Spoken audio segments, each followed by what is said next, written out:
말씀 봅니다. 마태복음 26장 69절부터 75절까지 말씀입니다. 마태복음 26장 69절부터 끝절 75절까지 말씀입니다.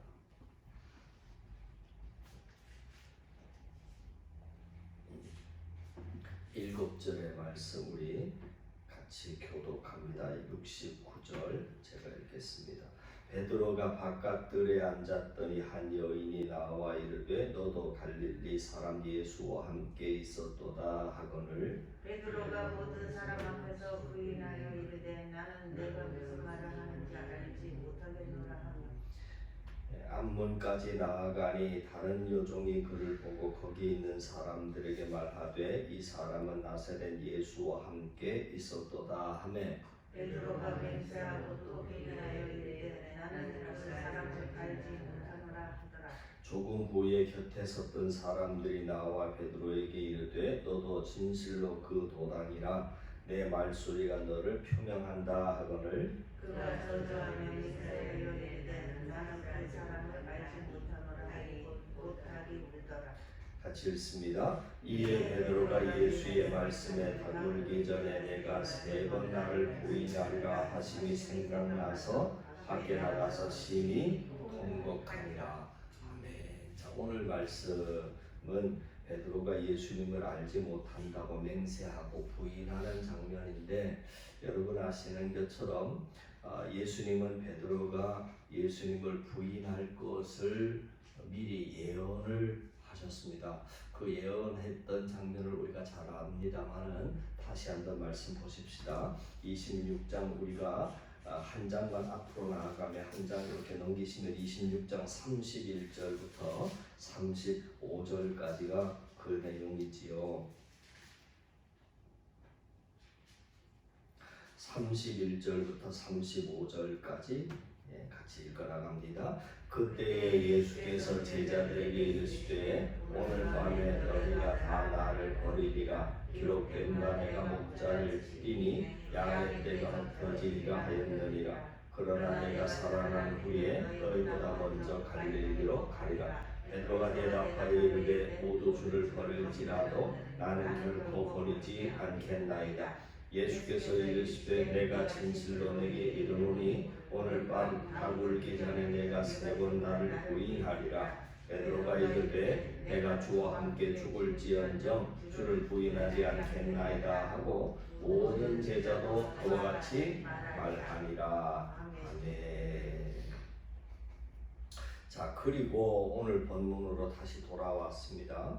26장 69절로 다시 이렇게 넘겨주세요. 넘겨오시면 자, 예수님이 베드로가 주님을 알지 못한다 맹세하고 부인하기 이전에 이미 예수님이 베드로가 부인할 것을 예고를 지금 하셨습니다. 31절로 35절까지 예고를 하셨고 드디어 그 예고하신 무대가 설치가 되는 내용을 58절에는 이렇게 이야기를 하고 있습니다. 베드로가 멀찍이 예수를 따라 대제사장의 집 뜰에까지 가서 그 결말을 보려고 안에 들어가 하인들과 함께 앉아있더라. 58절 내용입니다. 그러니까 오늘 이 마태는 가야바 집에서의 예수님의 이야기와 베드로의 이야기를 함께 엮어가면서 압박 아래 있는 두 사람, 즉 다시 말해서 예수님과 베드로를 비교하도록 우리를 초청하고 있습니다. 예수님은 확고하게 서 계셨지만 베드로는 점차 자신을 향해 다가오는 압박들에 대해서 점점 거칠게 부인하는 것으로 대응하게 됩니다. 예수님의 고난이 현실 가운데 드러난 시점에서 베드로는 69절에 보니까 여러분 성경 말씀 보세요.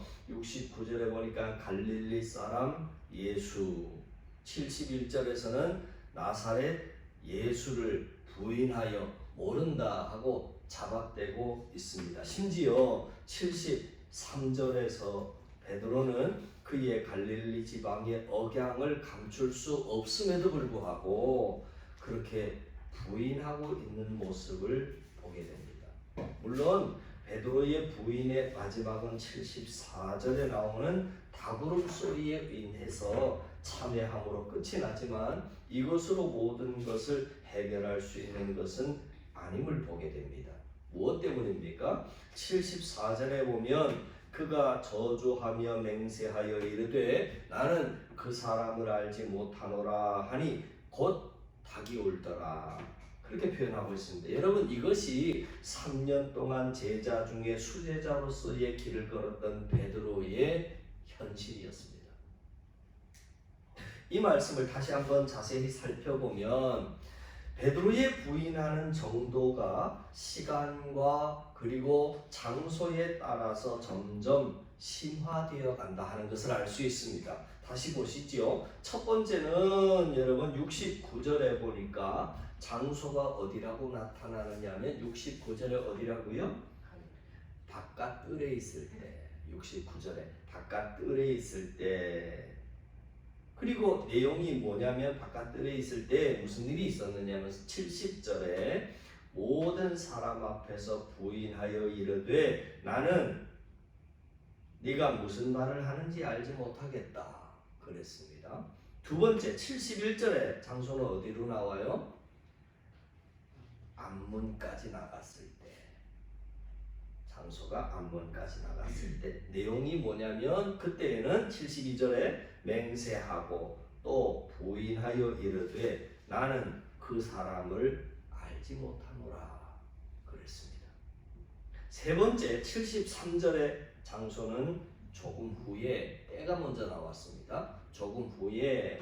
그리고 내용이 뭐냐면 74절에 그가 저주하며 맹세하여 이르되 나는 그 사람을 알지 못하노라 그랬습니다.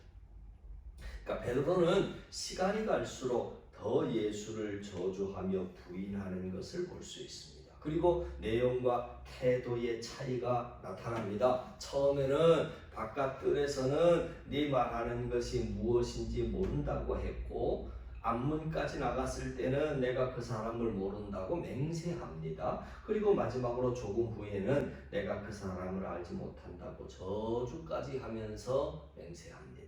그런데 이런 베드로의 부인이 있기 전에 우리가 알고 있어야 할 사실이 하나 있습니다. 그게 뭐냐면 겟세마네에서 예수님의 체포된 이후에 베드로의 행동에 주목할 필요가 있습니다. 왜 베드로가 대제사장 가야바의 집 뜰까지 예수를 쫓아왔는가 하는 겁니다.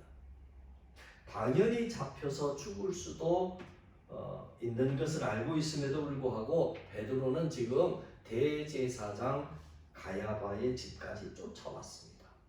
왜 쫓아왔는지 좀 전에 우리가 읽었는데 그냥 쓱 지나가 버렸기 때문에 그렇습니다. 57절과 58절 말씀을 보시지요. 57절과 58절 같이 읽습니다. 예수를 잡은 자들이 그를 끌고 대제사장 가야바에게로 가니 거기 서기관과 장로들이 모여 있더라. 베드로가 이 멀찍이 예수를 따라 대제사장의 집뜰에까지 가서 그 결말을 보려고 안에 들어가 하인들과 함께 앉았더라. 베드로는 예수님에 관한 결말이 어떻게 나는지가 궁금했던 겁니다. 다른 이들은 다 도망쳐도 베드로는 예수가 신문받는 곳까지 뒤따라갔다는 이야기입니다. 베드로는 예수님이 그들을 다 물리치고 기적을 베풀 수 있을 것이라 믿었는지도 모르겠습니다. 여하튼 베드로는 자기 눈앞에 닥친 위기와 현실 때문에 예수님을 부인하고 맙니다. 예수님의 재판 결과를 확인하고자 대제사장의 집뜰에 앉아 기다리던 베드로는 그를 알아보는 여종 때문에 두려움을 느낍니다. 그래서 자신을 보며 예수님의 일행이라고 추궁하는 여종에게 무슨 말을 하는지 모르겠다. 대충 얼버무리고 자리를 피했습니다. 하지만 그 집에서 빠져나오기 전에 또 다른 여종이 베드로를 알아보고 그가 예수님의 일행이 맞다 하고 많은 사람들에게 알리기 시작합니다. 베드로의 두려움은 더욱 커졌고 예수님을 부인하는 강도가 더 강해집니다.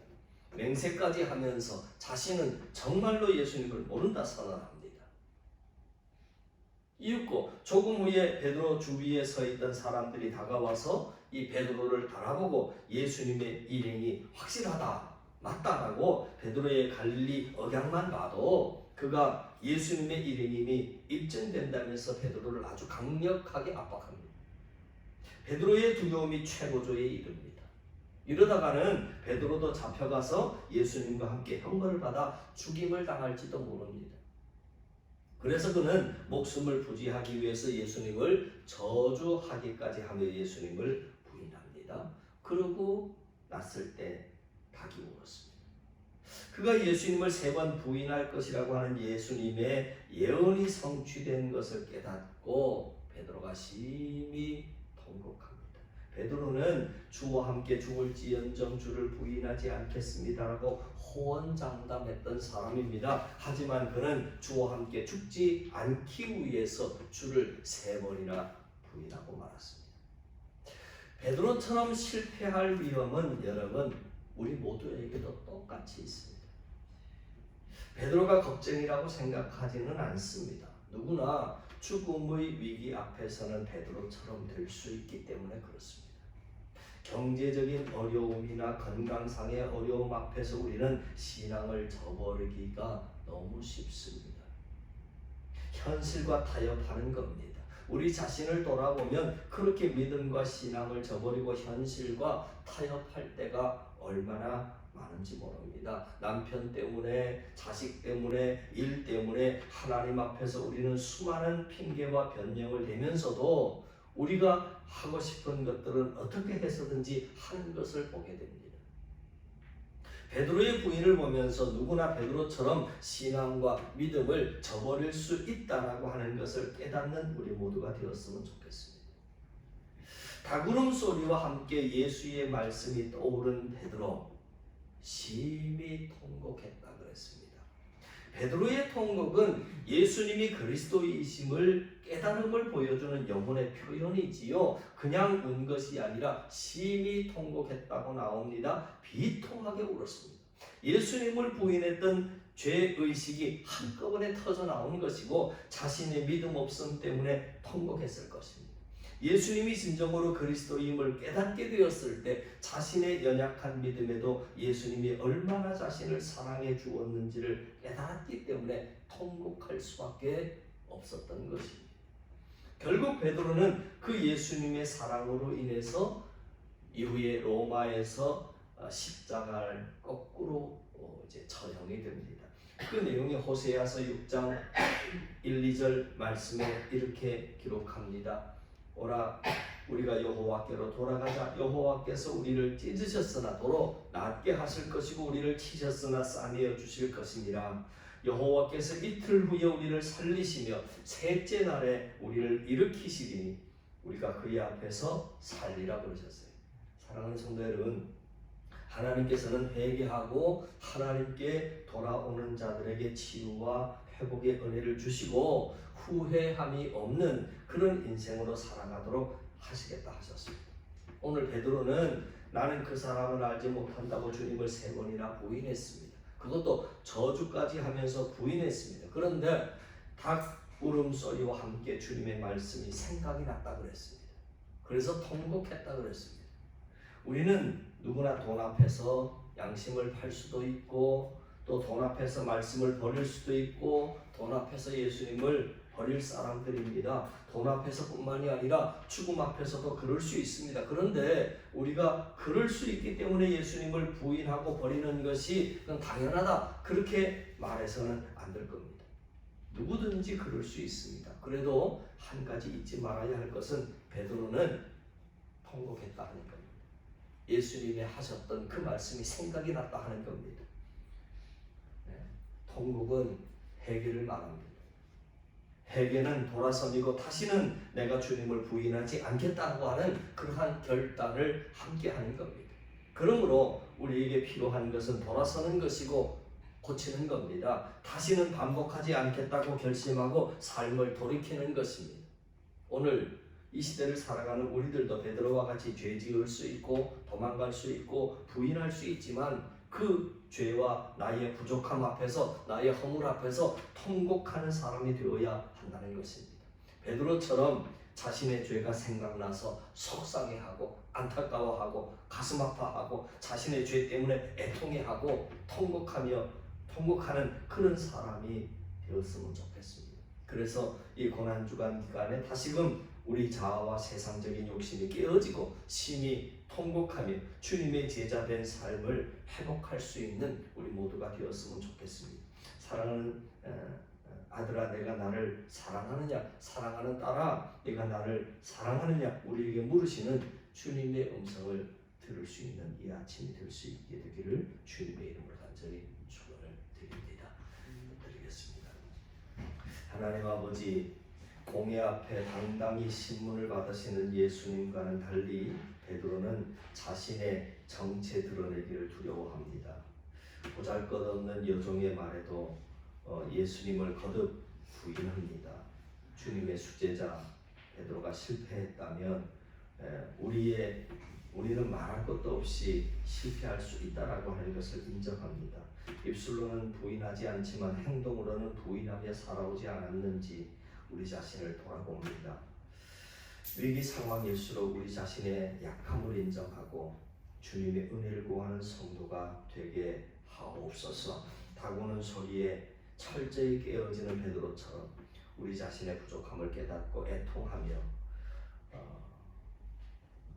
엎드림으로 진정한 하나님의 사람으로 거듭나게 하옵소서. 우리는 세상에서 유능해도 영적으로 오합지졸될 수 있습니다. 기도하는 자 되게 하시고 말씀을 먹게 하시고 깨어 준비하여 어떤 도전에도 물러서지 않고 믿음으로 싸워 견디며 승리하는 우리 한 사람 성도들 되게 하여 주옵소서. 믿고 감사드리며 우리 구주 예수 그리스도 이름 받들어 간절히 기도하옵나이다. 아멘.